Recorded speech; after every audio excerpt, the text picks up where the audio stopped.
लाडकी बहीण योजनेनंतर आता संजय गांधी निराधार योजना आणि श्रावणबाळ योजनेच्या लाभार्थ्यांसाठी आनंदाची बातमी आहे।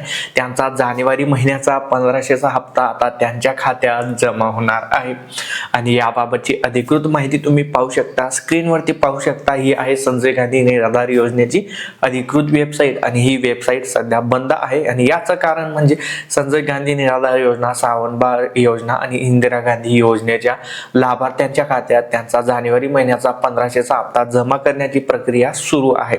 स्क्रीनवरती तुम्ही पाहू शकता, येथे एक पॉपअप मेसेज आहे ज्यामध्ये दिलेलं आहे आपणास सूचित करण्यात येते की डीबीटी प्रणालीवर दिनांक 27 जानेवारी 2026 रोजी दुपारी 3 वाजल्यापासून ते 28 जानेवारी 2026 रात्री 7 वाजेपर्यंत पोर्टलवरील लाभ वितरण करण्याची कार्यवाही करण्यात येणार असून सदर कालावधीत पोर्टल सक्रिय राहणार नाही। म्हणजेच तुम्ही पाहू शकता जो लाभ आहे यावरती मी एकदा इथे क्लिक करून घेतो। इथे पाहू शकता एकूण 4 योजना आहेत।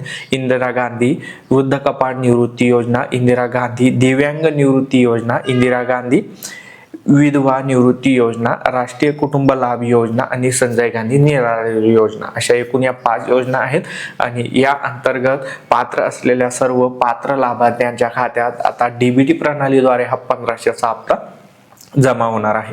आता हा व्हिडिओ 29 जानेवारी रोजी बनवतोय, कालच बनवणार होतो, परंतु तुम्हा सर्वांना माहिती आहे पूर्ण महाराष्ट्रावरती एक दुःखाचं डोंगर कोसळलेलं होतं। आपल्या महाराष्ट्राचे लाडके उपमुख्यमंत्री अजितदादा पवार यांचा अपघाती निधन झालं आणि त्यामुळे मग काल मी काही काम पण केलं नाही, फक्त त्यांना भावपूर्ण श्रद्धांजली वगैरे दिली आणि आज मग हा व्हिडिओ बनवतोय आणि कालच हा हप्ता जमा होणार होता, परंतु तुम्हाला सर्वांना माहितीच असेल असं गोष्ट झाली, त्यामुळे मग सर्व जे कार्यालय सरकारी कामं बंद होती आणि सर्वजण तिथे निधनाच्या ठिकाणी गेलेले असतील अजितदादा पवार यांना भावपूर्ण श्रद्धांजली देण्यासाठी।